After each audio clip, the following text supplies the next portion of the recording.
Assalamualaikum warahmatullahi wabarakatuh dan kembali kita sekali lagi di rancangan Jiwa Let's Talk series yang keempat. Pada malam ini, kita akan membincangkan topik mengenai hal perkahwinan kanak-kanak. Nama saya adalah Akilah binti Kamaruddin. I'm a psychologist by profession and also a member of Jewel. Okay, kepada sesiapa yang tak tahu siapakah itu Jewel, Jewel merupakan pertubuhan pergerakan wanita Johor, Johor Women's League, dan kita memperjuangkan hak kanak-kanak serta memperkasakan wanita-wanita di luar sana. Okey, jadi pada malam ini kita mempunyai speaker daripada Persatuan Peguam Syariah Malaysia. Namanya ialah Tuan Riz. Okey, beliau lagi senang dikenali sebagai Tuan Riz, ataupun nama sebenarnya adalah Muhammad Ridwan bin Hussein.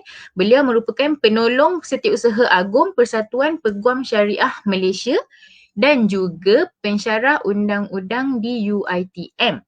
Selain daripada itu, Tuan Riz juga mempunyai firm beliau sendiri dan memang dia banyak mengendalikan kes syariah lah.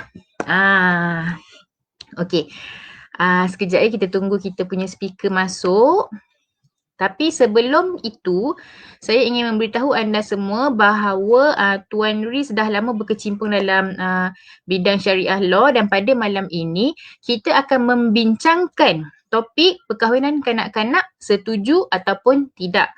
Beliau akan menceritakan tentang mungkin anda pernah berjumpa ataupun mengalami anak sendiri ataupun anak saudara ataupun anak jiran yang pernah kena tangkap halwat. Jadi keluarga decide untuk kahwinkan mereka untuk tutup malu. So macam mana prosesnya semua kita akan belajarlah pada malam ini. Selain daripada itu, Tuan Riz juga akan membincangkan tentang kanak-kanak yang dikahwinkan oleh orang yang 2 ke 3 kali ganda lebih tua daripada mereka, mungkin disebabkan oleh faktor kemiskinan ataupun kalah judi, along. Okay. Jadi itu semua dia akan ceritakan pada kita pada malam ini. Tuan-tuan dan puan-puan semua, sekiranya semasa Tuan Riz berbicara tentang hal perkahwinan kanak-kanak ini, anda ada soalan yang ingin ditujukan, sila terus tuliskan di komen dan dia akan cuba menjawab sebaik yang mungkin. Okey. Jadi gitu. Itu dia Tuan Riz kita. Inilah Tuan Riz kita, dia sudah masuk. Hai, Tanpa membuang Assalamualaikum. masa, tanpa membuang masa saya selamat malam. Topik kita malam ni hot tu. Wow, hot ke? Kan? Okey, tak apa. Saya rasa macam hot. Kita sama-sama bincang ya berkaitan dengan isu ini, perkahwinan berkaitan dengan kanak-kanak. Okey, Assalamualaikum warahmatullahi taala wabarakatuh. Boleh saya mulakan Puan Akilah? Ya, boleh. Silakan.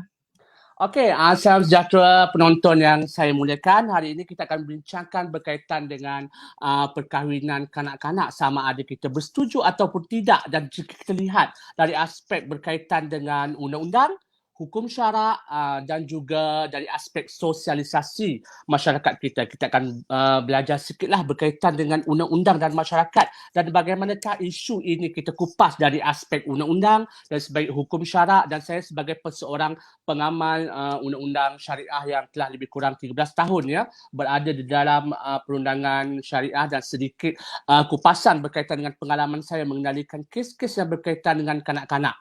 Baiklah, hadirin yang dimuliakan, apabila kita bercakap berkaitan dengan perkahwinan kanak-kanak yang di bawah umur ini, kita perlu faham dulu sebenarnya apakah hak dan juga apakah liability seorang kanak-kanak itu yang telah gariskan kepada masyarakat. Kita perlu faham kanak-kanak ini, Rasulullah SAW kata kullul mauludin yuladu al fitrah. Semua anak-anak dilahirkan atas fitrah. Maka kepada ibu bapanya lah mereka akan mencorakkan bagaimanakah anak-anak ini perlu untuk kita berikan laluan hidup yang betul ketika mana mereka ini meningkat remaja dan dewasa. Dan apabila kita berhadapan dengan kes-kes yang sebegini rupa, adakah sebenarnya pilihan perkahwinan itu adalah satu pilihan yang terbaik untuk kita selamatkan anak-anak kita ni, kanak-kanak kita ni, anak cucu kita ni, ya, daripada bergelumang dengan isu dengan masalah sosial. Mungkin mereka telah pun dirogol, mungkin mereka telah pun berkhalwat, mungkin mereka telah mengandung luar nikah. Kita faham di dalam di mahkamah syariah sekalipun kita perlu faham ya, kalau di mahkamah syariah saya bincangkan berkaitan dengan isu orang Islam dahulu, okey, mereka akan memohon untuk perkahwinan ini dilangsungkan di mahkamah syariah melalui permohonan untuk berkahwin di bawah umur. Ya, iaitu anak lelaki 18 tahun, anak perempuan 16 tahun. Sebenarnya permohonan di mahkamah syariah ini, walaupun undang-undang dan juga hukum syarak itu membenarkan seorang kanak-kanak yang berumur bawah 18 tahun dan juga 16 tahun perempuan ini berkahwin, namun sebenarnya prosedur ini bukan sesuatu prosedur yang mudah ya. Sebagai contohnya, saya sendiri sekiranya saya membawa kes berkaitan dengan permohonan anak di bawah umur ini ya Puan Akilah ya, kita perlu faham, kita perlu untuk mendapatkan satu laporan daripada Jabatan Kebajikan Masyarakat. Kerana apa? Kerana dalam Jabatan Kebajikan Masyarakat ini mereka akan melaporkan berkaitan dengan keadaan kanak-kanak itu. Adakah mereka ini bersedia untuk berkahwin? Ya, adakah mereka ini bersedia untuk mendirikan rumah tangga? Kalau lelaki itu mereka ini kalau ingin berkahwin, adakah mereka ini dah ada kerja ke belum? Sudah ada orang kata nafkah ataupun tidak untuk mereka apa orang kata menafkahi isteri mereka. Kalau perempuan tersebut boleh tak mereka ini apa menjaga keluarga, bersedia tak untuk mengandung, untuk melahirkan anak. Kan kalau kita tengok isu-isu berkaitan dengan ini, kita juga perlukan satu laporan daripada pakar perubatan untuk menentusahkan seorang perempuan ini sebagai contohnya. Okey, sebagai contohnya mereka ini faham tak berkaitan dengan sexual reproductive health diorang, kesihatan reproductive health diorang. Sebab kanak-kanak ini menurut laporan ataupun rawatan daripada pakar-pakar daripada obstetric and gynecology ya puan, ada menyatakan bahawa rahim mereka ini masih lagi tidak mampu untuk mengandung atau masih lagi tidak kuat untuk mengandung ya. Sebab itulah kita perlukan laporan daripada pakar-pakar perubatan ini untuk menentusahkan mereka ini bersedia tak dari aspek sexual reproductive health ini. Begitu juga dari segi lelaki ini macam saya cakap, dari segi JKM, adakah mereka ini bersedia ya untuk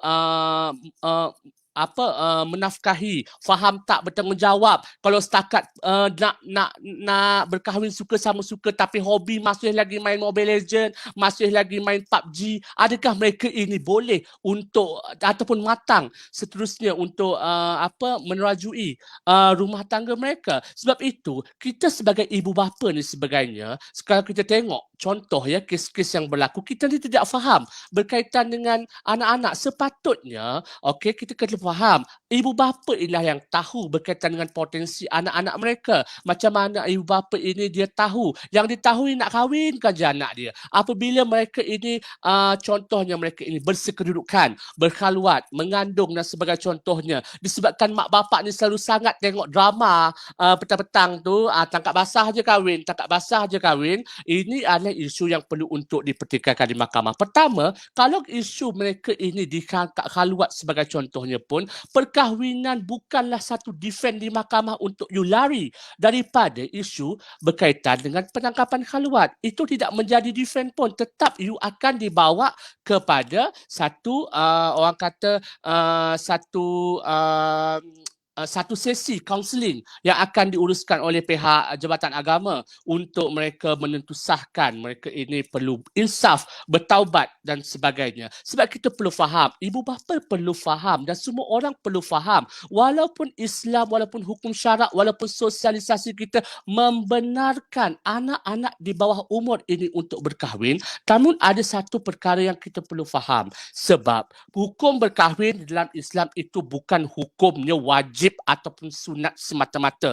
Hukum berkahwin boleh jadi makruh, boleh jadi haram sekiranya wujud kemudaratan. Hukum berkahwin contohnya wajib bila orang bersedia dah berkahwin, dah ada keinginan, dah ada rumah, dah bersedia untuk menempuh alam perkahwinan. Sunat itu adalah ataupun harus itu adalah hukum asasnya. Dan yang ketiga boleh jadi makruh. Kalau nak kahwin tapi masih belum mampu untuk menafkahi dan memahami tanggungjawab, ia akan menjadi makruh. Haram pula berkahwin apabila perkahwinan itu akan membawa mudarat kepada pihak-pihak. Contohnya, kalau perkahwinan tersebut menyebabkan anak-anak ini mudarat, okey, contohnya seorang anak perempuan yang dirogol, you kahwinkan dia, sedangkan budak itu trauma, budak itu masih lagi mengalami kesakitan. Tak kisahlah trauma secara psikologi ataupun secara mentalinya. Macam mana kita nak kahwinkan mereka? Sedangkan pada asasnya itulah mudarat yang berlaku dalam perkahwinan. Sekiranya perkara itu berlaku, maka perkahwinan itu boleh menjadi haram. Kerana kita perlu faham, kemudaratan bukanlah kita kata maqasid ataupun objektif utama yang perlu dicapai oleh pihak-pihak secara berkahwin. Sebab itu dia Puan Arkila, ya, kita faham, kita pening dengan mak ayah yang sibuk nak kahwinkan anak di bawah umur disebabkan oleh mereka ini mengandung luar nikah. sedangkan kita tidak pernah pun nak faham anak tersebut. Kita tidak faham kanak-kanak ini apa yang mereka perlukan. Sepatutnya anak-anak kecil ini perlu kita gilap potensi mereka. Sebab itulah apabila kita berhadapan dengan kes macam ini di mahkamah syariah ya Puan Akilah, sebagai contohnya, kita perlu faham ada beberapa kes yang bila kita interview, pada asalnya mereka ini memang ingin berkahwin. Namun akhirnya bila kita tanya balik-balik, kita tanya betul-betul kepada anak-anak, sebenarnya mak ayah yang suruh kahwin. Ini isu yang perlu kita jaga dalam kalangan sosialisasi masyarakat kita. Sebab apa? Hak apabila mereka berkahwin di bawah umur ini sebenarnya bukan untuk menjaga hak anak-anak pun. Sebenarnya nak menjaga mak ayah yang sebenarnya dah malu kononnya anak tersebut sudah mengandung, sebagai contohnya. Anak tersebut dah kena tangkap khaluat, sedangkan kita tak pernah membawa kanak-kanak di bawah umur ini ya untuk kita berikan kaunseling untuk mereka mendapatkan hak akses pendidikan yang baik. Ini masalahnya. Sebenarnya peranan ibu bapa kepada anak-anak itu adalah sebelum isu sosial masyarakat ini berlaku, kanak-kanak ini berlaku. Sepatutnya sebelum mereka ini berkahwin ataupun mereka melakukan perkara-perkara seperti bersekedudukan, berkhaluat sebagai contohnya, kita sebagai mak ayah ini kita faham anak-anak. Kita kena beri pendidikan yang baik, kita kena berikan kefahaman. Contohnya isu pendidikan seks, contohnya. Mungkinlah isu pendidikan seks ini ramai tidak setuju. Sebab apa? Sebab orang Malaysia ni biasalah ya Puan Hakilah ya, kita takut sangat dengan perkataan seks tu. Kononnya pendidikan seks ini mengajar orang buat seks. Sebenarnya nak buat seks ni tak payah ajar pun. Isu berkaitan dengan pendidikan seks, orang terlalu tabu dengan perkataan seksual ni. Sebenarnya senang saja. Sebenarnya di dalam silibus pendidikan di negara kita pun sudah ada pendidikan seks ini sebenarnya. Cuma kita tidak nyatakan sebagai pendidikan seks. Contohnya pendidikan moral. Di dalam sains, di dalam pendidikan syariah Islamiah pun sudah diajar berkaitan dengan adab pergaulan dalam rumah, bagaimana kesannya sekira perempuan dan juga lelaki itu melakukan zina, melakukan persetubuhan haram sebagai contohnya, dan apakah kesannya terhadap persetubuhan yang mereka lakukan sekiranya mereka melakukan persetubuhan itu secara rambang sebagainya, kesan-kesan penyakit sexually transmitted diseases dan sebagainya. Ini perlu kita tekankan kepada anak-anak kita. Ini sebenarnya cuma perjuangan kita berkaitan dengan pendidikan seks ini pun satu hal jugalah. Pertama, sebab masyarakat tak boleh terima pendidikan seks sebab ada perkataan seks. Keduanya pula yang sepatutnya benda itu bagus, cuma tukarlah nama, okey? Pendidikan seks tukar kepada pendidikan perhubungan gender ke apa benda semua. Sebenarnya benda itu adalah isu juga. Sebab bila kita faham, bila kanak-kanak ini, ada kebanyakan kanak-kanak yang berkahwin di bawah umur ini, tuan-tuan dan perempuan, ada masalah berkaitan dengan masalah urin, bila mereka dirogol, ada masalah rahim, fibroids dan sebagainya. Dan ini juga isu berkaitan dengan kemudaratan yang boleh berlaku sekiranya mereka diizinkan untuk kahwin di bawah umur sebagai contohnya. Sebab itu kita di dalam Islam sekalipun, meskipun undang-undang dan juga undang-undang syariah dan hukum syarak itu membenarkan ya anak-anak ini berkahwin di bawah umur sebagai contohnya, namun kita perlu untuk bersiap siaga dengan keperluan-keperluan yang akan ditanya oleh hakim. Sebab apa? Kita takut apabila mereka berkahwin wujud keganasan-keganasan lain selepas perkahwinan itu berlaku. Sebab itu kita menggunakan kaedah fiqh ya. Islam punya judiciary punya kaedah darul mafasid muqaddam ala jalbil masalih. Menghilangkan kemudaratan itu adalah keutamaan berbanding maslahah. Betul, perkahwinan betul. Meramaikan umat Nabi Muhammad, sunnah Nabi. Betul, memang perkahwinan itu memang sunnah Nabi, memang meramaikan umat Nabi Muhammad. Tetapi apabila perkahwinan di bawah umur itu dikahwinkan, apabila wujud ada masalah kesihatan, ada wujud masalah berkaitan dengan mental secretary dan sebagainya, ada wujud masalah selepas pernikahan mereka tidak boleh untuk survive, untuk rumah tangga dari aspek ekonomi, nafkah, laki tak boleh kerja. Biasalah budak-budak muda kan, dia tak boleh kerja lagi, sokongan ibu bapa pun tak boleh nak sokong, keluarga pun tak nak ambil tahu tentang perkahwinan yang bakal dijalankan oleh mereka yang di bawah umur tersebut. Itu adalah bagi saya kemudaratan yang perlu untuk kita ambil tahu. Sebab itu saya selalu cakap di dalam diskusi berkaitan dengan undang-undang perkahwinan di bawah umur ini bersama dengan beberapa pakar-pakar di Mahkamah Syariah juga. Mereka juga bersetuju bahawa pembuktian untuk membenarkan pernikahan di bawah umur ini perlu diperketatkan. Macam saya cakap tadi, kita perlu untuk mendapatkan laporan daripada Jabatan Kebajikan Masyarakat. Kerana Jabatan Kebajikan Masyarakat akan interview budak-budak. Mereka lebih tahu sejauh manakah kanak-kanak kita ini boleh ataupun tidak untuk berkahwin di bawah umur. Begitu juga dengan isu berkaitan dengan laporan daripada doktor boleh ataupun tidak budak ini. Sebab kita faham orang dewasa kahwin pun kadang-kadang beranak pun meroyan dik. Apatah lagi kanak-kanak ini kita biarkan. Minta maaf ya cakap ya. Apatah lagi kanak-kanak ini kita kahwin. Boleh tak pandai tak berdong anak, pandai tak nak menyusu anak, pandai tak nak menguruskan budak-budak, pandai tak nak menyusukan bayi dan sebagainya. Sebab ilmu-ilmu ini, ilmu-ilmu keibubapaan ini, dia berbeza dengan mak ayah kita zaman Tok Kaduk dulu. Nenek-nenek kita yang kahwin umur 12 tahun, 13 tahun. Zaman dulu orang hit awal dan mereka ini mengerah tenaga. Okey, hari-hari duk pergi walaupun umur 12 tahun, 13 tahun dah pergi sawah, dah pergi membajak dan sebagainya. Budak-budak sekarang nak makan McDonald, Grab hantar depan rumah. Sedangkan mereka ni pengurusan rumah tangga mereka masih lagi tidak faham. Ini trendnya berbeza. Masa zaman dahulu nenek tinggalkan kepada mak kita padi, nak penting balik sekarang nak jadi beras. Jadi nasi sebagai contohnya. Zaman sekarang, adakah kanak-kanak kita betul-betul matang untuk isu berkaitan dengan perkahwinan di bawah umur ini? Adakah kita boleh membenarkan isu perkahwinan di bawah umur ini? Sebab itu, di dalam statistik yang dikeluarkan oleh Jabatan Kebajikan Kehakiman Syariah Malaysia, ya, saya tumpu kepada isu berkaitan dengan syariah ini.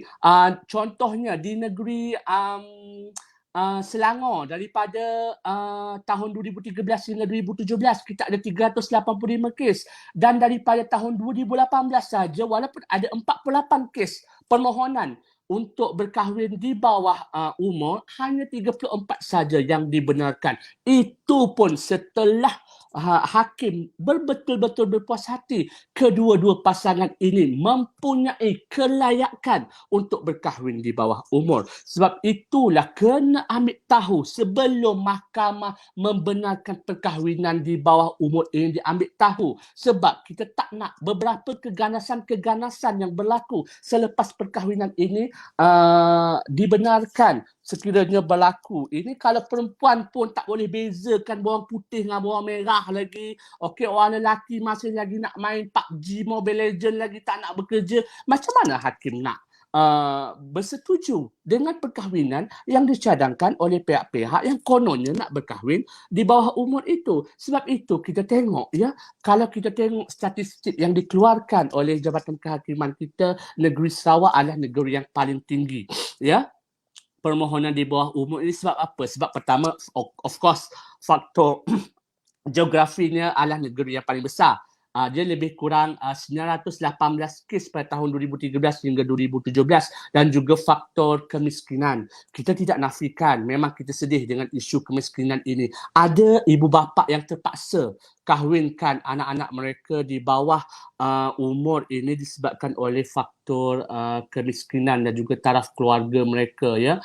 Ini kita tidak boleh nafikan dan kita sebagai orang kata aktivis ya Jabatan Kebajikan Masyarakat macam Jewel sendiri, macam kami di Persatuan Peguam Syariah Malaysia juga, kita perlu untuk membantu nak golongan bawah B40 ini ya, mereka kita tidak boleh nafikan kemiskinan ini adalah suatu yang sangat menyedihkan bila mereka terpaksa kahwinkan anak mereka di bawah umur. Sedangkan minta maaf tanpa prejudis, saya ada kenal banyak kanak-kanak sebenarnya yang berkahwin bawah umur sebenarnya sangat pandai dan sangat bijak. Saya pun ada juga kawan-kawan yang bila sekolah tu perform, meletup, markah A panjang. Tapi akhirnya akhirnya mereka ini tidak berapa bagus di dalam orang kata kerjaya. Bukan saya nak katakan mereka ini kerja sebagai suri rumah, sebagai satu kerjaya menghalang kejayaan, tidak ya. Saya tidak menyatakan itu. Akhirnya sebab sebenarnya kita nak cakap isu berkaitan dengan ini sebab apabila kita mengahwinkan mereka di usia muda sedangkan mereka ini potensinya mereka tinggi, itu adalah satu kerugian buat negara sebenarnya. Guys, we have to know about this issue. Sebab apa? Sebenarnya sepatutnya tak semestinya you berjaya dalam hidup dan juga menyumbang kepada negara, you tidak boleh menjadi seorang suri rumah yang baik. Saya tidak menyatakan bahawa suri rumah itu tidak bagus. Tak, bukan. Tidak, benda itu kita perlu faham sebab kita perlu untuk memikirkan tentang sebenarnya hak seorang kanak-kanak antaranya adalah untuk kita memberikan akses kepada mereka berkaitan dengan isu-isu pendidikan agar mereka boleh gilap ke potensi. Ramai budak-budak yang bagus, ramai budak-budak yang pandai sebenarnya, tapi kenapa kita nak stop mereka dengan perkahwinan? Dan saya juga tidak cakap perkahwinan itu boleh stop mereka untuk terus mereka menggilap potensi mereka. Tidak sebenarnya. Tapi sebenarnya dalam beberapa kes, ya, macam saya akan bawa kes perkahwinan di bawah umur ini. Ada juga kes-kes yang bila dibenarkan saya akan follow up. Kita akan follow up. Kes tersebut, okey, dah 2 bulan, okey macam mana? Okey tak? Mengandung okey tak? Okey, nafkah okey tak? Ada tak orang yang bantu JKM tengok tak? So kita sebagai orang tua ni, ya, mengaku tua malam ni, ya, kita sebagai orang tua ni kita perlu tahu, kita kena bantu kanak-kanak kita sebab kanak-kanak ini adalah kanak-kanak yang perlu untuk kita bantu mereka. Sebab itu dalam mahkamah syariah tersebut hakim akan betul-betul interview budak-budak yang nak kahwin ni. Betul ke kau nak kahwin ni, dek? Betul ke kau ada kerja nak menafkahi isteri kau ni? Betul ke kau ada kerja untuk untuk bersedia untuk mengandung untuk anak sebagainya? Pergi panggil mak ayah dia juga. Betul ke you bersetuju walaupun pada hari ini budak-budak di bawah umur 18 tahun lelaki, 16 tahun perempuan ini mak ayah mereka mempunyai orang kata hak lah untuk menentukan mereka ini berkahwin di bawah umur, tapi sebenarnya hak itu perlu untuk dibatasi dengan campur tangan mahkamah sekiranya mahkamah dapat tahu akan wujud kemudaratan yang berlaku di masa akan datang. Mahkamah tidak akan meluluskan perkara tersebut. Sebab itulah di mahkamah syariah sekalipun, mahkamah akan panggil kalau boleh keluarganya. Kalau adik ini nak kahwin besok, kalau dia salah, kalau dia ataupun orang kata ada masalah keluarga, you nak bantu tak? Macam mana cara you membantu adik-adik yang kahwin ini? Sebab itu ada beberapa kes di mahkamah syariah khususnya, ya tuan-tuan dan puan-puan, kita perlu faham ada beberapa kes lah, bukan satu sebenarnya, banyak yang hakim menangguhkan.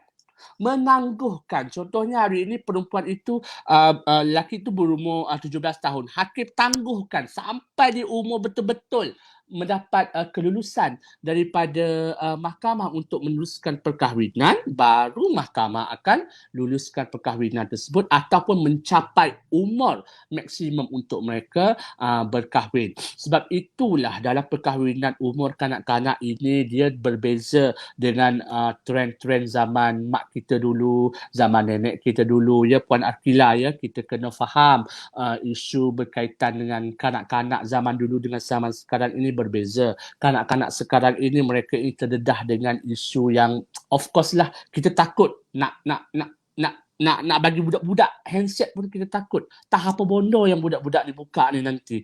Ya, isu pornografi. Sebab itulah isu berkaitan dengan adab pergaulan lelaki perempuan, adab pergaulan dengan mereka perlu untuk disedarkan. Okey, perlu digiatkan usaha untuk sedarkan mereka ini. Contohnya budak perempuan, mereka perlu untuk fahamkan mereka sekiranya budak lelaki nak mendekati mereka, pegang tubuh mereka, apa berkesannya sebab budak-budak di bawah 16 tahun ni walaupun mereka membeli sukarela dalam kes rogol, itu adalah rogol statutory yang masih lagi terjumlah kepada rogol walaupun mereka sukarela sebab undang-undang kita beranggapan budak-budak yang berada di bawah 16 tahun ini tidak mampu untuk memberikan kesukarelaan mereka untuk mereka setubuhi. Ya, itu masih lagi terjumlah kepada kes-kes rogol. Sebab itu kalau kita tengok kes-kes yang berkaitan dengan budak yang umur 11 tahun, kahwin dengan orang tua yang lebih umur yang tengah lanjut, kita sedih. Kenapa perkara ini boleh berlaku? Kenapa perkara ini boleh terjadi dalam masyarakat kita? Budak 11 tahun apa yang berlaku? Kita dulu 11 tahun berkubang dekat dalam sawah lagi Tuhan. Kita masih lagi tak tahu lagi apa tu berkahwin. Tapi sekarang dipaksa berkahwin. Mungkin ada isu-isu tersebut berlaku dan benda ini perlu untuk diberikan perhatian. Sebab itu bila kita berborak dengan pakar-pakar pesuruh kanak-kanak macam Profesor Datuk Nur Azamah Awal, kita takut isu-isu yang berkaitan dengan budak-budak di bawah umur ini yang terlalu muda kahwin dengan orang yang terlalu tua. Adakah mereka ini betul-betul boleh faham tentang isu berkahwin ini? Dan mak ayah, mereka ini perlu tahu potensi anak-anak. Jangan biarkan anak-anak kita ini terlalu macam terdedah kepada isu-isu sosial sampai konon-kononnya mereka ni faham. Kadang-kadang orang tua kahwin pun kadang-kadang tak faham tentang tanggungjawab masing-masing. Sebab itulah statistik yang dikeluarkan oleh Jabatan Kehakiman Syariah Malaysia tahun 2016 sahaja 49,965 kes bercerai pada usia muda dan meningkat 51,642 kes pada tahun 2017 dan meningkat lagi tahun 2018 dan 2019, 2020. Apatah lagi ada pandemik COVID ini. Sebab apa? Sebab cabaran rumah tangga itu lebih berat. Bila cabaran rumah tangga itu lebih berat, orang dewasa pun tak boleh nak handle, apatah lagi kanak-kanak di bawah umur. Bila kanak-kanak di bawah umur ini disuruh membuat pilihan untuk kahwin, tolong. Ini adalah you kena betul-betul kaji. Sebenarnya mereka ini betul ke nak kahwin? Ke mak ayah dia yang gatal-gatal suruh nak kahwin? Sebab apa? Sebab tak nak lagi jaga anak. Kalau tak nak jaga anak, tak payahlah beranak. Sebab kan, kadang-kadang minta maaf lah, agak celupar sikit di malam ini ya. Sebab kita sangat menyayangi kanak-kanak ini. Kerana ini adalah kita punya pewaris masa hadapan. Sebab itu kita sebagai ibu bapa ini kita perlu untuk terkedepan di dalam isu-isu ini. Dan sebab itulah, sebab saya kata di dalam hukum syarak sekalipun orang Malaysia ini, mereka ini terlalu orang cakap suka ambil hukum syarak tu setengah-setengah. Dia tak nak ambil semua. Dia tak nak ambil semua. Macam saya cakap tadi, hukum kahwin tu. Dia ingat hukum kahwin tu wajib dia kahwin je. Sebab apa? Sebab takut nak hai Kak Fadlina. Sebab mereka ini takut nak mereka ini terlibat dalam berzina sebagainya. Janganlah berzina. Yang kau berzina kenapa? Macam itulah kita kena tahu juga.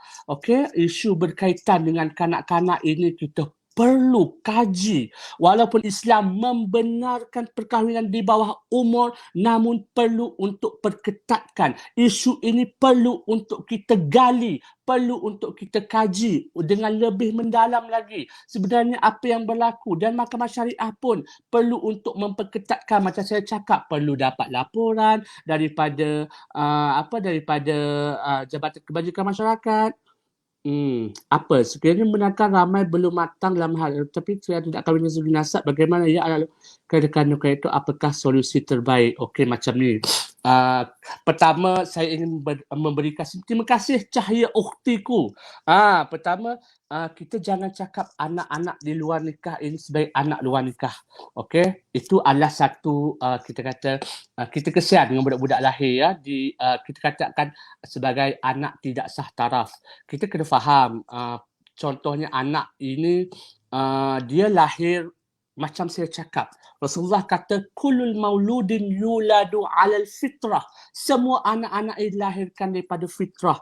Dari aspek penjagaannya, ibunya perlu untuk menjaga dan perlu untuk pergi ke Jabatan Kebajikan Masyarakat. Okey, Jabatan Masyarakat kita akan bantu, NGO pun akan membantu. Okey, mereka ini untuk mendapatkan perlindungan yang sebaiknya. Sebab itulah mentaliti masyarakat ini perlu untuk dibersihkan kepala otak ni. Jangan terlalu memandang hina kepada anak luar, anak tak sataraf. Itu bukan salah mereka. Okey, kalau salah ibu bapa pun kita kena faham satu je, tuan-tuan dan puan-puan. Biar tersalah ampun, jangan kita sesekali tersilap menghukum. Ya, jangan sekali kita tersilap menghukum. Sebab ada banyak je anak tak sah taraf ini membesar dalam keadaan yang baik. Cuma kita sebagai orang Malaysia ni biasalah kita berhadapan dengan makcik-makcik bawang ya. Orang tak kahwin lagi kau, orang tanya bila nak kahwin. Dah kahwin kau, orang tanya bila nak dapat anak. Dah dapat anak kau, orang tanya bila nak tambah anak. Bila dah tambah anak, oi ramai anak kau, tak penat ke beranak? Apa yang you akan buat semua salah. Apa yang you akan buat semua. What you have to do, kita kena positif.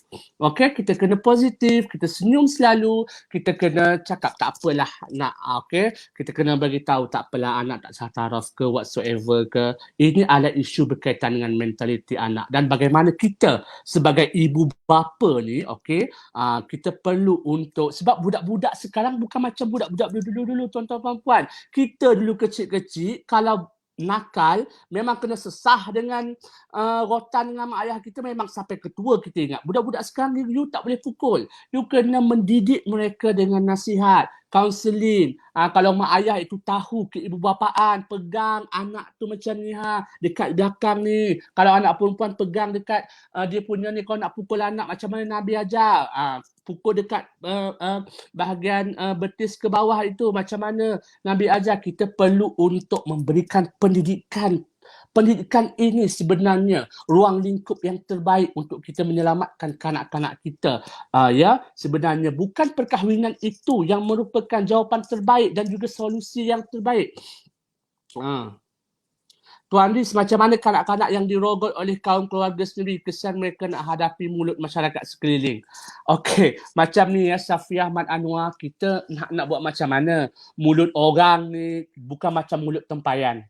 Okey, mulut tempayan tu kau boleh tutup dik. Okey, mulut orang ni biasalah kita berhadapan dengan masyarakat yang macam ni kan. Educate budak ni. Okey, educate budak ini, kita jaga budak ini. Macam mana kita nak cakap ya? Macam saya ada keluarga yang sangat ramai. Saya ada 18 orang adik-beradik. Banyak kan? Saya ada 80 orang anak buah dan saya ada 30 orang cucu. Kita tengok macam mana. Tak kisahlah budak-budak ni, kita tengok budak-budak mana lah, bukan saya punya anak buah atau cucu ya. Mereka ini membesar dalam keadaan diberikan kasih sayang ibu bapa yang baik dengan tidak diberikan perhatian dengan baik. Sebab tu kita kena jaga budak-budak ini dengan baik dari aspek kita punya memberi teguran yang baik.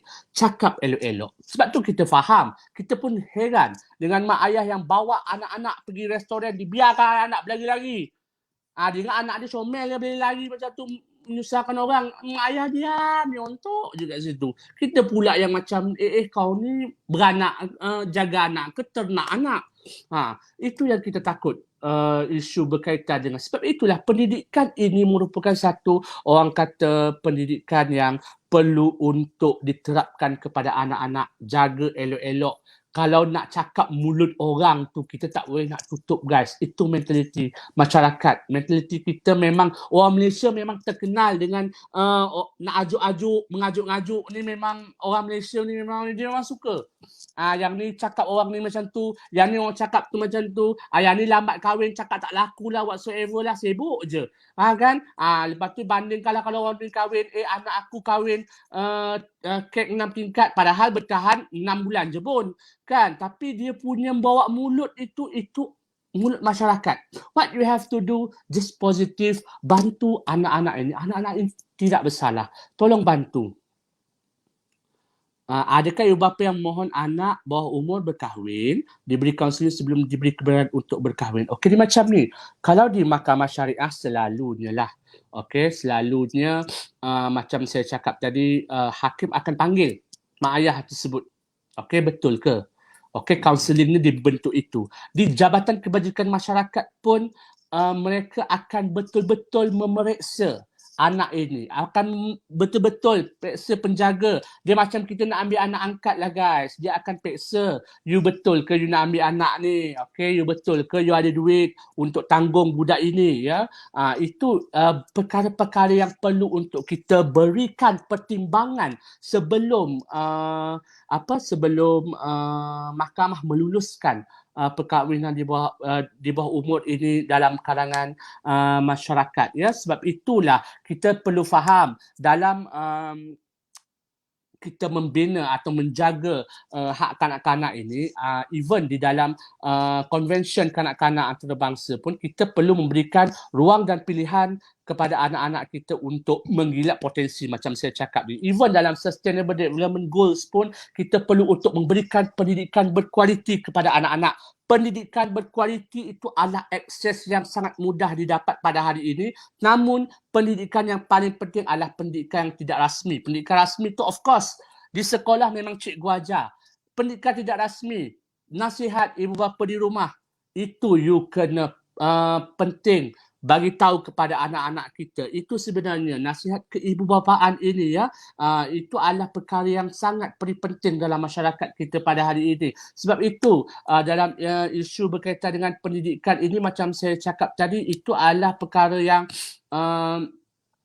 kita perlu untuk memberikan ruang dan peluang kepada anak-anak ini. Macam saya cakap, di zaman mak kita, nenek kita apa semua, akses pendidikan mereka dan juga menggilap potensi mereka tidak sebesar pada hari ini. Kita sudah ada sistem pendidikan yang agak baik. Okey, kenapa kita tidak ingin memberikan ruang dan peluang kepada anak kita untuk mendapat akses pendidikan yang baik, menggilap potensi diri yang baik? Kalau mereka ini boleh menjadi seorang contohnya seorang peguam yang baik, doktor yang baik, kenapa kita ingin mengambil jalan pintas? Macam saya cakap, saya tidak menyatakan perkahwinan itu sebagai batu penghalang, namun sekiranya perkahwinan itu boleh menjadi sebagai batu loncatan kepada anak-anak itu menjadi menggilap potensi yang baik, why not kita kahwinkan anak di bawah umur?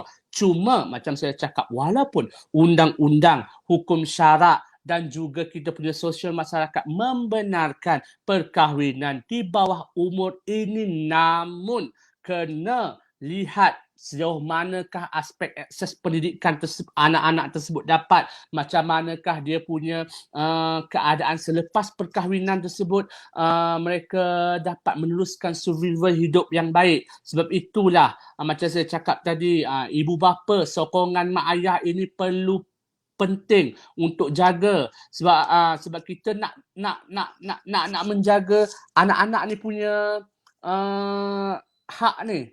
Okey, kita nak jaga hak ni. Kadang-kadang kita ni sebagai aktivis yang menjaga hak kanak-kanak dan juga hak wanita ni, kadang-kadang ni kita ni penat. Contohnya kalau perempuan datang pada kita, contohnya dah lebam, berdarah-darah, patah tangan, buat report polis sebagai, kita pun nak mintakan perintah perlindungan sementara, esok pagi tu tak jadilah, dah baik-baik dengan laki, ni kita geram, besok setahun beranak lagi seorang, kena pukul lagi. Ini isu-isu yang berkaitan dengan kekuatan seorang wanita, untuk macam mana perempuan ini perlu kuat. Okey, macam mana sistem sokongan di belakang wanita, kawan-kawan dia bantu tak, keluarga dia bantu tak untuk dia bantu. Okey, ini isu-isu. Kadang-kadang sebab itulah dalam isu-isu berkaitan dengan keganasan selepas perkahwinan, tak kisahlah bawah umur ataupun atas umur ini, kita perlu ambil tahu sama ada keganasan ini berlaku dalam pelbagai bentuk. Macam saya cakap, sama ada keganasan itu boleh berlaku secara fizikal, boleh berlaku secara spiritual, kena maki hamun, kan? Kalau dah kena fizikal, of course dah kena maki hamun. Mana ada orang pukul sambil memuji isteri, tak ada kan?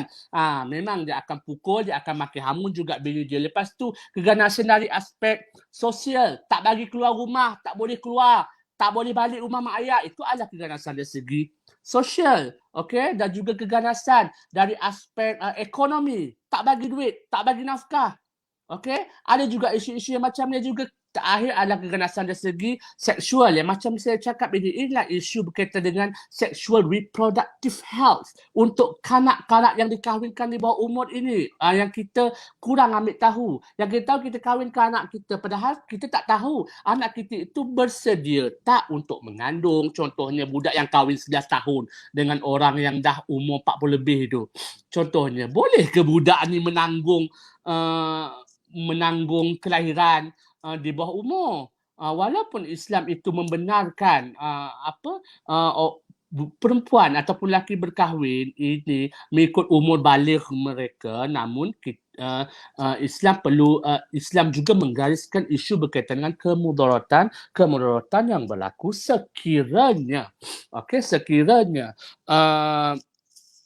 kemudaratan itu boleh timbul akibat daripada kesilapan kita untuk mengahwinkan anak di bawah umur. Macam kita kata mereka ini budak kecil lagi. Kata orang kata kan ada juga isu orang kata budak ni kecil lagi, bagilah sekolah dulu, masuklah universiti dulu, belajarlah dulu. Tak apalah, kahwinlah dulu. Masalahnya memanglah tak ada masalah kau makcik ya.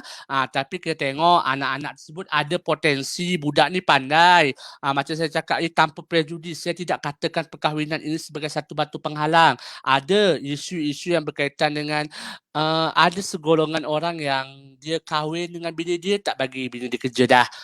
Kita bukan nak kata itu sebagai tak bagus. Kalau laki tu kaya, laki tu elok, semayang, duduk rumah, bagi bini anak bini makan, tak apalah. Tapi laki pun kerja yang hard. Tak bagi pula bini keluar cari rezeki.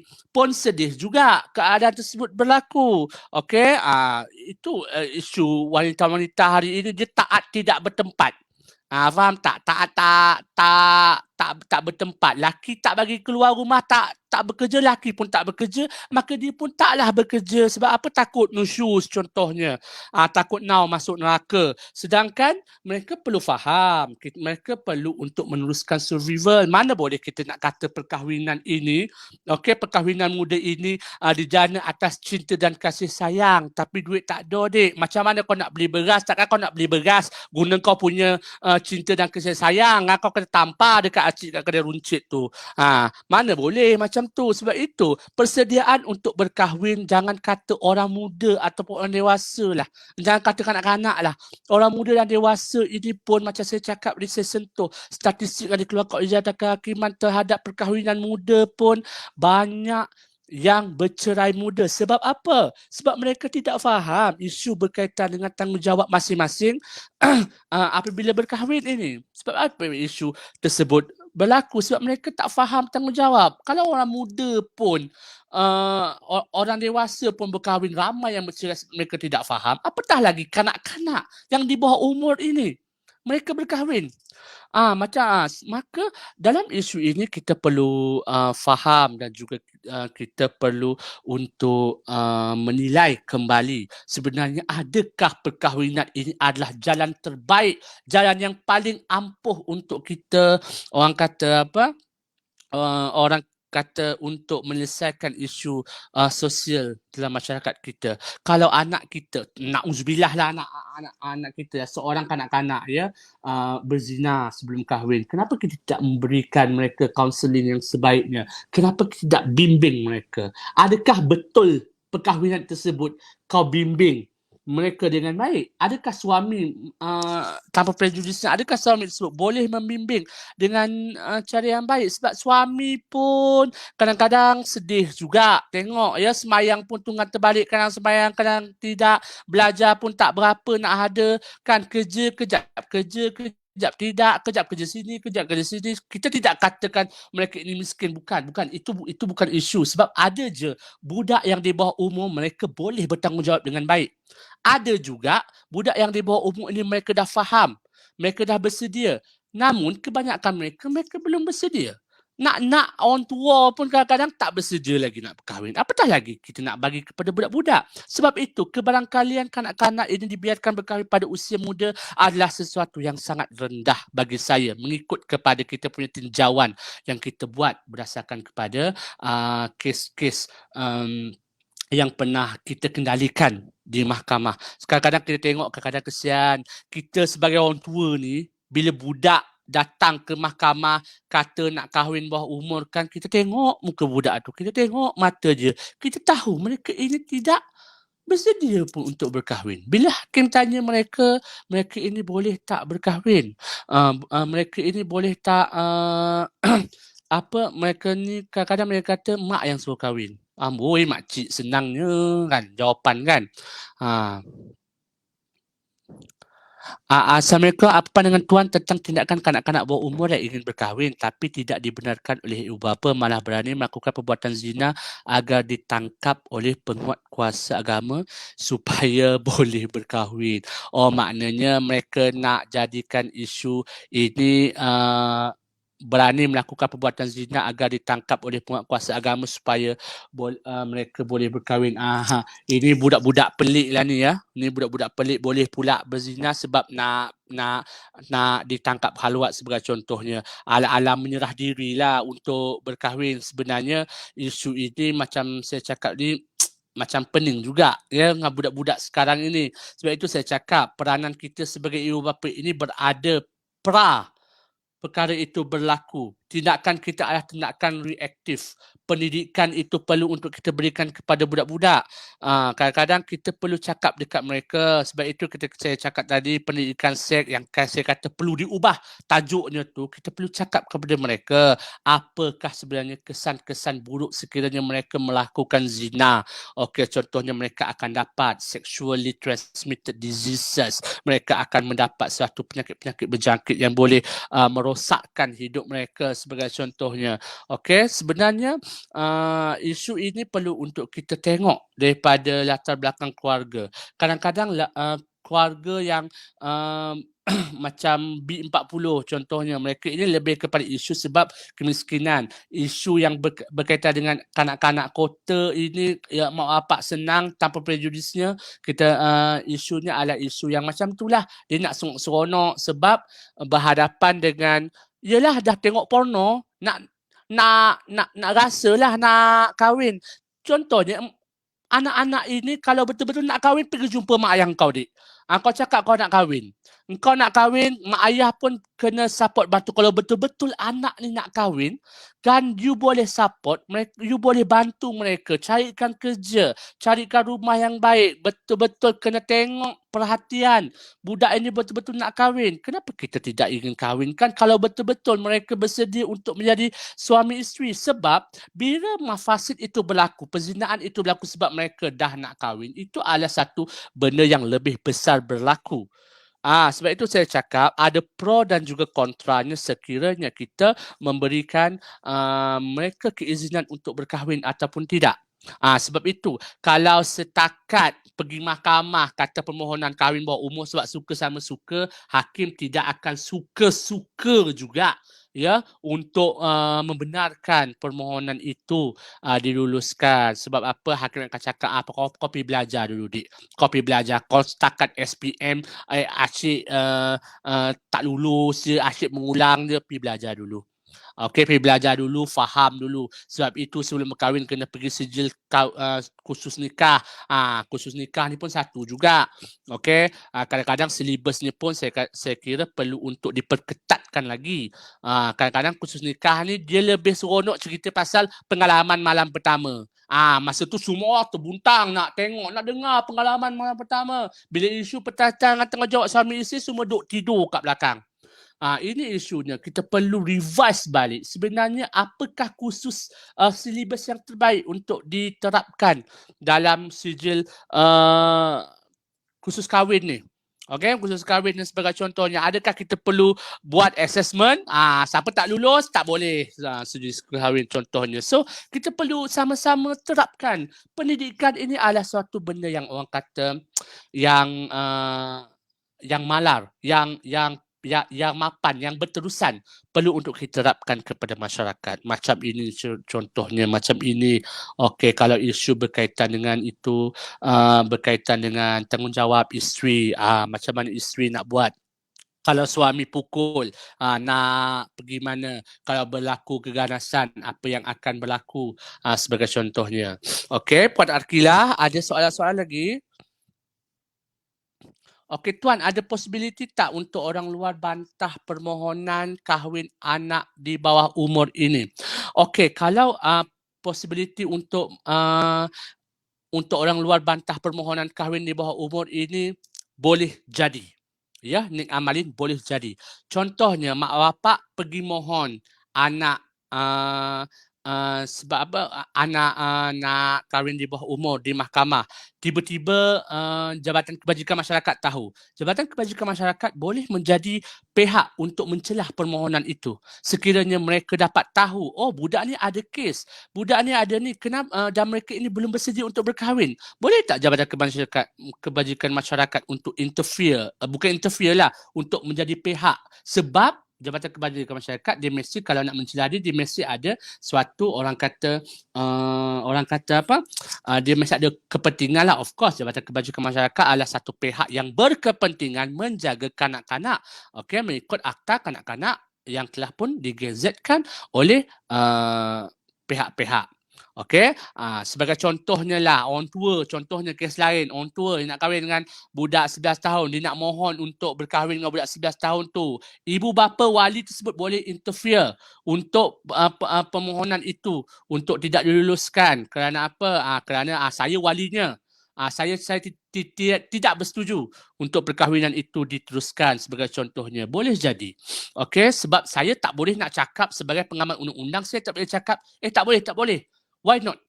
Okay, why not? Kita sebagai contohnya, kalau NGO tahu, why not NGO pergi interfere untuk kes macam tu? Sebab apa? Sebab bila kes berkaitan dengan kes kanak-kanak ini, guys, kita kena tahu ini adalah kes berkebajikan umum. Ya, ini adalah kebajikan umum kepada masyarakat. Bila kes berkebajikan masyarakat yang orang kata ada kebajikan lah, okey, kepentingan awam, contohnya ya. So kita sebagai orang awam, kita rasa kita boleh bantu kes itu untuk kita meminimumkan damage yang akan berlaku disebabkan oleh perkahwinan tersebut yang akan berlaku di bawah umur tersebut. Kita masih lagi mempunyai hak. Why not? Kalau kita tak boleh, okey, kita tak boleh menghalang dengan kata-kata, why not kita pergi ni, dan mahkamah juga akan mendengar juga isu-isu tersebut. Kenapa you sebagai Jabatan Kebajikan Masyarakat you nak interfere untuk permohonan permohonan budak bawah umur tu? Bukan anak you. Itu adalah berada di bawah isu yang berkepentingan umum, ya, berkepentingan umum. So badan-badan masyarakat ini perlu untuk mereka interfere juga untuk di mahkamah. Sebab itu isu berkaitan dengan kanak-kanak ini sangat dekat di hati saya, ya, sangat dekat di hati kita yang pengamal undang-undang yang berkaitan dengan family law ni, sebab kita sangat sayangkan kanak-kanak. Hari ini kita terlalu sedih melihat anak-anak yang mati terbakar dan sekolahnya terbakar, namun kita tidak pernah nak cakna dengan berat terhadap rohani anak-anak kita yang dah lama mati, namun sekolah mereka tidak pernah terbakar. Inilah isu-isu yang perlu untuk kita ketengahkan kepada masyarakat. Kita memberikan, ya, kesedaran kepada masyarakat bahawa anak-anak ini bukan hal dagangan. Bukan hal dagangan yang you boleh kahwinkan sesuka hati. Kena ambil tahu, macam saya cakap, mahkamah syariah tolong beratkan permohonan ini yang betul-betul perlu, betul-betul berkehendakkan kepada perkahwinan tu, baru kita boleh teruskan dengan perkahwinan tersebut dan juga membenarkan perkahwinan tersebut berlaku. Bagaimana SOP untuk membuat halangan perkahwinan kanak-kanak? Okey, macam ni. Sebenarnya perkahwinan kanak-kanak ini taklah kita kata kita nak halang. Bukan. Kita bukan nak halang perkahwinan tersebut berlaku, sebab pertama, undang-undang membenarkan, hukum syarak pun membenarkan. Cuma kita perlu untuk mengetatkan membuatkan SOP. Macam saya cakap, di bahagian Jabatan Kehakiman Syariah pun mereka sedang meminda SOP tersebut. Macam saya cakap, sekiranya anak-anak tersebut ingin berkahwin di bawah umur, mesti ada laporan daripada JKM. JKM kena panggil penjaga, kena panggil keluarga, kena buat betul-betul pelaporan yang rasmi. Mereka ini bersedia untuk berkahwin ataupun tidak. Kedua, perlu ada pengesahan daripada hospital, contohnya daripada pakar obstetrik and gynecology terhadap budak perempuan tersebut. Boleh tak rahim kanak-kanak ini dah kuat ke untuk mengandung, contohnya. Okey, macam mana mereka punya saya bukan doktor pakar sakit puan, macam mana dia punya kesihatan seksual, reproductive health dia. Okey, kuat ke tidak? Bersedia tak dia untuk menerima hubungan kelamin sebagai contohnya. Dan ketiga, perlu ada laporan polis sekiranya anak lelaki atau anak perempuan tersebut ada sejarah berkaitan dengan jenayah lah. Contohnya kalau budak lelaki nak mohon mahkamah untuk kahwin di bawah umur. Sekali ada laporan polis kata sebelum ini dia terlibat dengan kes gangsterisme, kes vandalisme. Maknanya apa yang akan berlaku lepas kahwin tu. You faham lah bila sebelum itu kaki pukul, kau nak kahwin dengan kanak-kanak juga. Okay? You rasa apa yang akan berlaku selepas perkahwinan tersebut? Kebarangkalian. Kita tak cakap dia akan jahat selama-lamanya. Tidak. Semua orang berhak untuk bertaubat dan menjadi baik. Namun kebarangkaliannya adalah tinggilah. Bila kau kahwin dengan kaki pukul, lepas tu kau bising kau kena pukul. Redha bisya'in, redha bima yatawalladu minhu. Maksudnya redha terhadap sesuatu, kau redha lah terhadap apa yang lahir daripada semuanya. Itu adalah kawaid kita. Okey, macam saya cakap tadi, macam what is SOP? Dia bukan sekadar SOP, itu adalah satu kemestian yang perlu untuk diambil kira oleh mahkamah. Okey, laporan JKM, laporan kesihatan, dan juga laporan, dia bukan laporan polis, dia macam ada laporan daripada polis yang kata dia ni berkelakuan baik contohnya dan tidak ada rekod jenayah. Tiba-tiba kau kahwin dengan budak yang hisap gam dik. Macam mana? Kau ingat mahkamah syariah nak terima engkau punya permohonan selaku budak hisap gam, hisap dadah itu untuk berkahwin di bawah umur? Belum tentu. Sebab itu saya kata, itu bukan untuk menghalang pernikahan di bawah umur. Kita tidak boleh menghalang. Kita tidak boleh menghalang. Apa yang kita perlu buat adalah mengetatkan permohonan dan juga kita memberatkan pembuktian dari aspek permohonan di mahkamah syariah. Ya, Puan Arkila, mana Puan Arkila? Ada apa-apa lagi yang perlu untuk saya describe lagi? Are you happy with that? Okay? Yes, very happy. Dan saya rasa viewer kita pun memang happy. Dia sangat jelas dan memahami lah. Okay, tapi saya ada soalan. Ya, betul malam ni kita bercakap tentang syariah law. Kan. Tapi Tuan Riz ada tak macam terjumpa dengan perkahwinan kanak-kanak bawah umur yang non-Muslim? Saya specialties dia saya memang bahagian syariah lah. Okey, cuma bila kita buat program ada juga isu yang bukan non-Muslim, namun itu bukan kepakaran saya lah untuk apa isu. Tapi sebenarnya bila kita cakap berkaitan dengan isu non-Muslim lebih kurang je sebenarnya. Macam kita cakap tidak ada mana-mana agama yang membenarkan kemudaratan berlaku selepas perkahwinan. Tidak ada mana-mana agama. Semua agama membenarkan dan juga mengharapkan perkahwinan itu berlaku dalam keadaan yang mawadah, rahmah kan. Tak kisahlah you agama apa. Memang macam itu. Asasnya kanak-kanak ini semua sama. Okey, semua sama. Mereka ini dilahirkan keadaan yang fitrah, macam mana kita sebagai orang tua ini untuk memandu mereka. Kalau kita sebagai mak ayah ni kita tahulah potensi anak-anak kita macam mana. Kan? Takkan orang lain pula nak faham. Walaupun ramai mak bapak kat luar sana tak faham pun. Anak-anak nak belajar tak bagi. Suruh kahwin. Ini yang kita marah.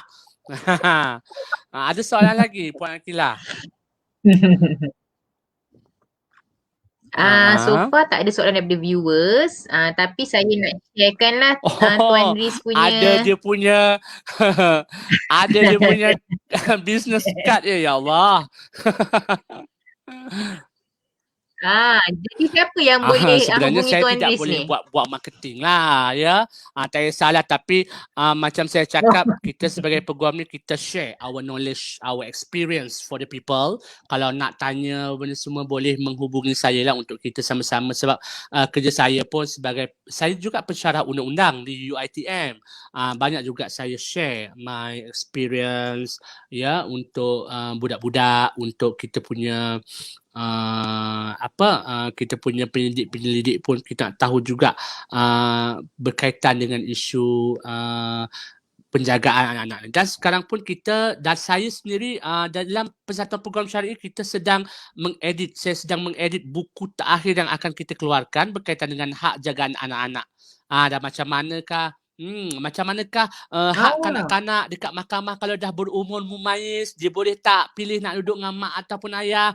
Kalau dia boleh tak isu berkaitan itu di mahkamah, macam mana kita nak menangani isu-isu hadonah kan. Biasalah isu anak-anak di mahkamah syariah ni adalah isu yang paling susah engkau nak nak selesaikan. Nak raya besok, dah nak raya besok masa aku nak pasang langsir masa itulah engkau nak telefon anak tak nak balik, masa itulah aku nak buat lemang, masa itulah engkau nak telefon anak kau tak nak ikut balik raya. Itu ialah isu-isu berkaitan dengan anak. Very interesting. So kita akan menyulamkan dengan beberapa undang-undang berada di negara-negara luar, New Zealand, di Australia, London dan sebagainya. Itu buku yang akan kita nikan nanti. Bolehlah kita suruh jual Johor untuk basarkan. Boleh. Sebab dia mempromosikan kita punya buku berkaitan dengan hak jagaan kanak-kanak tersebut. Ada apa-apa lagi Puan Akila? Ada, okey. Macam mana untuk kita protect kanak-kanak tu in case kita dah benarkan dia kahwin kan? Kan tadi kan Tuan Riz ada cakap, Tuan Riz ada follow up, lagi 2 bulan what happens to you, dah beranak macam if it's okay. Kalau okay, Alhamdulillah. Tapi sekiranya berlaku perkara-perkara yang tidak okay. Jadi macam mana nak menyelamatkan kanak-kanak tu? Contohnya, contoh kalau kanak-kanak yang kecil tadi dikahwinkan oleh orang dewasa lah yang 2-3 kali ganda umur dia. Lepas tu orang dewasa tersebut menggunakan dia untuk pelacuran. Dia macam mana kita nak selamatkan? Macam saya cakap, peranan yang dimainkan oleh Jabatan Kebajikan Masyarakat, polis, kita sebagai NGO. Dan yang paling penting sekarang jiran-jiran ni lah kena ambil tahu juga isu-isu tersebut berlaku. Satu tindakan drastik perlu dibuat. Sebab macam saya cakap itu adalah isu berkaitan dengan keganasan terhadap dalam perkahwinan. Kalau isu pelacuran dia boleh menyebabkan isu suami tersebut dihadapkan ke mahkamah disebabkan oleh jenayah lah. Jenayah yang berlaku dalam kalangan keluarga Hais, yang berlaku dalam kalangan masyarakat pada hari ini. Kita boleh panggil polis, yang itu biasalah buat laporan polis, buat laporan ke Jabatan Kebajikan Masyarakat. Dan perkara ini mereka ini perlu untuk bersama-sama bersiap siaga. Jangan pergi seorang-seorang. Engkau tahu jiran kau kena lacur dengan laki kau tak tergeh-geh kan. Jadi makcik bawang nak tahu, kau pergilah panggil polis. Engkau bukannya ada kuasa pun. Sebab ada beberapa kes yang menyayat hati Puan Akila. Ada kes yang dia seorang ibu tunggal yang ada 6 orang anak. Anak tersebut dah besar-besar, dah sampai patutnya ambil PT3, dah ambil UPSR, tapi anak tersebut tak pernah pergi sekolah. Lebih menyedihkan, tak pernah didaftarkan di Jabatan Pendaftaran Negara. Dan akhirnya apa yang berlaku ke budak-budak tu, bila budak-budak tu tengok ada berita keputusan UPSR besok, dia tak tahu keputusan UPSR tu apa. Sedih tak kita tengok kepada anak-anak macam ni. Kita pula sebagai lawyer ni pergilah berlari ke Jabatan Pendaftaran Negara, daftarkan budak, pergi ke Jabatan Pendidikan, pergi sekolahkan budak.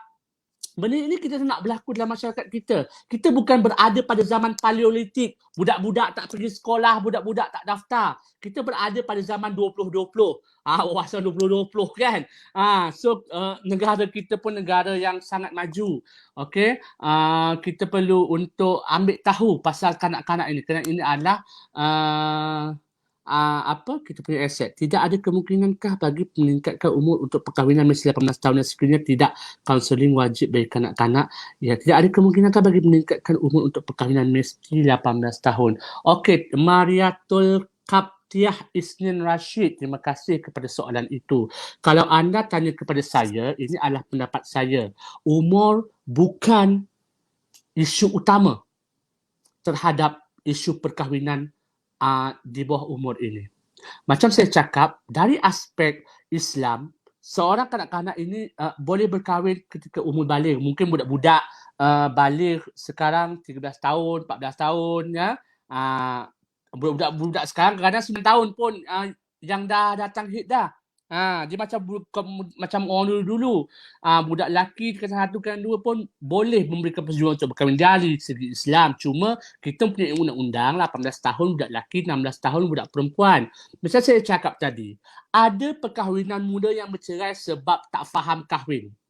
Okey, apatah lagi kanak-kanak. Sebab itu, isu berkaitan dengan kefahaman tentang institusi perkahwinan bukan asasnya kepada umur. Bukan asas kepada usia. You nak tingkatkan, you nak rendahkan. Kalau 30 tahun pun 40 tahun kahwin, kau tetap hari ni kau kahwin, besok pagi kau pergi berjudi, tetap kau tak faham perkahwinan itu. Apa dia punya maqasid sebenarnya. Faham tak? So maknanya kemudaratan itu berlaku tidak mengira umur. Tapi bila kanak-kanak di bawah umur ini dibenarkan untuk berkahwin, itu yang kita perlu untuk lebih tekankan. Okey, kita perlu tekankan. Takkan kita nak 18 tahun saja boleh kahwin. Kita tidak boleh membuat sedemikian rupa juga. Pun tidak boleh mengetatkan sebab undang-undang ni diibarat kita pakai seluar, adik. Kau jangan terlalu ketat sebab nanti kau akan terjerat. Kau jangan terlalu longgar, nanti kau akan terbogel. Macam itulah undang-undang. Undang-undang tidak boleh terlalu ketat dan tidak boleh dibiarkan terlalu longgar. Undang-undang, hukum syarak kita sudah terlalu cantik untuk kita ikut. Cuma pengimplementasian kita sebagai pihak ni yang perlu faham. Okey, kita perlu faham bagi education yang sepatutnya untuk anak-anak ini kalau betul mereka nak berkahwin. Okey, Assalamualaikum Tuan Lee, patut atau tidak perkahwinan bawah umur didaftarkan juga di bawah Jabatan Kebajikan supaya kanak-kanak lebih terjaga. Perkahwinan bawah umur didaftarkan juga di bawah Jabatan Kebajikan. Saya kira kalau ini pendapat peribadi saya kira sebab macam ni. Kalau budak perempuan dibenarkan kahwin 15 tahun. Okey, tahun depan dah 16 tahun dah. Dia dah dapat tahap yang matang dah untuk berkahwin. Buat apa Jabatan Kebajikan daftarkan dekat Jabatan Kebajikan Masyarakat? Akses kahwin ke Jabatan Agama je lah. Macam tu. Itu tidak perlu. Pendaftaran itu bukan sesuatu isu yang orang kata isu yang penting. Cuma pandangan saya, bagus juga soalan ni. Cuma bila perkahwinan bawah umur, Jabatan Kebajikan Masyarakat, you kena follow up.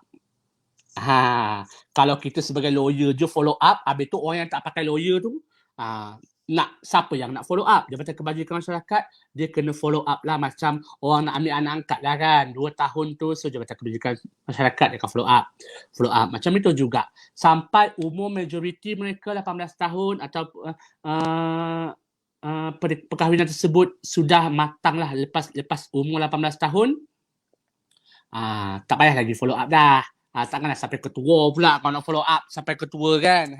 Macam itulah. So nampaklah kita punya usaha untuk at least, macam saya cakap, tidak ada usaha di dunia ini yang boleh hapuskan isu keganasan dalam bukan keganasan lah, isu-isu yang berbangkit, mudarat yang berbangkit lah akibat akibat perkahwinan di bawah umur ini. Tidak ada betul-betul satu pendapat yang boleh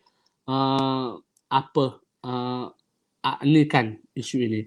Apa cadangan Tuan berkenaan dengan cara untuk memberi kesedaran kefahaman kepada publik? Apakah cara yang boleh dilakukan untuk memberi kesedaran kepada masyarakat? Ini namanya soalan kalangan SPM. Ya, apakah cadangan untuk memberi kesedaran kepada publik? Yang tu biasalah. Macam saya cakap, pendidikan is first. Quality is first to be the first. Pendidikan you kena faham. Kadang-kadang orang yang pandai pun tak faham juga tentang tanggungjawab. Ada juga macam saya menguruskan untuk kes perkahwinan. Perempuan itu dia pandai belajar universiti luar negeri tapi tak tahu tanggungjawab hubungan kelamin. Dia tak tahu itu adalah wajib dalam perkahwinan. Kadang-kadang pendidikan, macam tu saya cakap, pendidikan dia datang daripada dua package. Pertama, package pendidikan yang rasmi, which is dekat sekolah kat universiti. Jadi satu adalah pendidikan tidak rasmi. Sebab itulah bila you sebagai orang muda, kita sebagai orang muda, mengaku muda kan, kita orang muda ni you kena pergi duduk bersembang dengan mak, sebut mak macam mana kahwin 50 tahun masih kekal dengan ayah. Kena tanya dekat mak apa petua-petuanya. Sebab itulah macam saya cakap, saya ada 18 orang adik-beradik, saya selalu je dengar mak saya borak, makan ni, besok laki kau suruh sayang. Macam tu lah membina kerukunan rumah tangga. Itu pendidikan yang tidak rasmi. Pendidikan rasmi ni macam tu saya cakap di sekolah. Pendidikan tentang pendidikan seks. Jangan sebut pendidikan seks. Ada setengah orang dia geli dengan perkataan seks tu. Dia macam pendidikan macam pendidikan agama Islam, pendidikan moral untuk yang bukan Islam, pendidikan Quran Sunnah, adab pergaulan dalam rumah, adab dengan kawan-kawan, adab gender lelaki perempuan, iaitu perlu diterapkan di sekolah. Dan pendidikan yang tidak rasmi melalui nasihat, teguran, you pergi jumpa orang-orang lama, cakap tengah-tengah potong-potong bawang dengan mak kat kampung tu kan, ceritalah, mak ada masalah dengan laki ni, nak buat macam mana. Nanti mak ceritalah, engkau tu ni sangat, sebelum tidur tu boraklah dengan laki, laki tu makan, pergilah jumpa laki, suapkan makan ke, apakan makan ke. Laki pun sama juga, bila bini masak tu kau pujilah contohnya. Itu adalah pendidikan yang tidak rasmi yang perlu untuk mengekalkan kerukunan rumah tangga. Sebab bila kita terlalu ego dalam rumah tangga ni pun kadang-kadang ni lah ego kan, macam mana kita nak buang perasaan ego tu pun that's not easy jugalah. Kadang-kadang kita ni ego, kadang-kadang bini pun kita faham penat, balik kerja, bila laki balik tu lawa lah sikit, ini rambut pun tersekat pada skala 1, kan, pakailah baju kelawar besar-besar, lepas tu muka bertepek bedak, cuba kau lawarkan sikit, buat lagi kau sayang. Laki pun sama, bila ada dekat masalah dekat tempat kerja, jangan bawa balik rumah. Pujilah bini tu, walaupun bini kau sebelum kahwin tu 60 kilo kan, selepas kahwin tu berat mata memandang, berat lagi bahu memikul. Pujilah bini itu. Itulah perempuan yang bersedia untuk mengandungkan anak you, yang bersedia untuk yang bersedia untuk basuhkan you punya baju, jaga you punya harta. Isteri pun kena tahu, walaupun laki tu macam orang kata laki tak berapa nak helok kan, tak berapa nak handsome, dah gemuk gendut, itulah laki yang menafkahi, yang suapkan dekat mulut isteri. Dah cerita pasal perkahwinan pula ni Puan Aqilah. Bukan isu pasal perkahwinan bawah umur. Okay, so ada satu viewer kita, Junaida Afwan, dia cakap go back to the core issues, understanding the real meaning of a marriage. It looks like high time to revise the syllabus in all kursus kahwin, and maybe JKM needs to do extra mile to follow up young marriages to a certain extent. Yes. I strongly agree with Junaida Afwan. Benda ini saya dah cakap. Kursus kahwin jangan, pegawai-pegawai Jabatan Agama tolong jangan shock sendiri ya. Tolong jangan shock sendiri. Benda ni banyak juga saya tegur, minta maaf. Nak sentap Jabatan Agama, sentap lah. Tapi inilah perlu kita tekankan sebab orang tak faham ni. Orang ingat nak kahwin nak sedap je. Tanggungjawab masing-masing tak reti nak jaga. Faham tak? Sebab tu saya cakap khusus kahwin tu cerita pengalaman malam pertama. Apa? Malam ke-10 tu, malam ke-20 tahun tu kau tak nak cerita pula macam mana nak mengekalkan kerukunan. Geram pula kan. Betul. Okey Tuan Riz, jadi kita punya sesi pada malam ni pun dah berakhir. Dah berakhir dah. So boleh balik dah ya. Okay, sharing tadi memang sangat-sangat hebat dan sangat-sangat menarik dan saya percaya viewer kita semua pun memang mendapat input yang very simple to understand and very padat. InsyaAllah. Dan saya minta maaf lah kalau ada siapa yang terguris. This is the from bottom of my heart. Bila saya bercakap, saya tak simpan dalam hati ya. Siapa yang terguris, tersentak, minta maaf lah. Orang yang kenal saya dia tahu saya ni bercakap macam mana. Saya tak cakap belakang. Saya cakap depan-depan. Kita cakap betul-betul sebab kita sayangkan kanak-kanak kita. Kita sayangkan kita punya sosialisasi masyarakat. Kalau bukan kita yang jaga kanak-kanak kita, kalau bukan kita yang strongkan kita punya wanita-wanita di luar sana, kalau kita bukan strongkan kita punya isteri keluarga, siapa? You nak suruh orang putih dekat luar tu nak tolong you? Tidak, jangan dik. Tolonglah, benda ini perlu untuk kita berikan keutamaan dalam kita punya kehidupan. Ada apa-apa lagi Puan Akila? Saya minta maaf ya kalau ada apa-apa. Ya. Okay, jadi terima kasih banyak-banyak sebab sudi datang kepada malam ini untuk memberikan pencerahan kepada viewer-viewer kita. Okay, harapnya nanti mungkin kita akan menjemput Tuan Riz lagi untuk event-event yang boleh. InsyaAllah sekiranya saya berkelapangan okey je, no problem. Okay. Bye-bye semua. Bye-bye. Thank you for watching. Thank you for Jewel for inviting me. Bye. Bye. Assalamualaikum. Salam.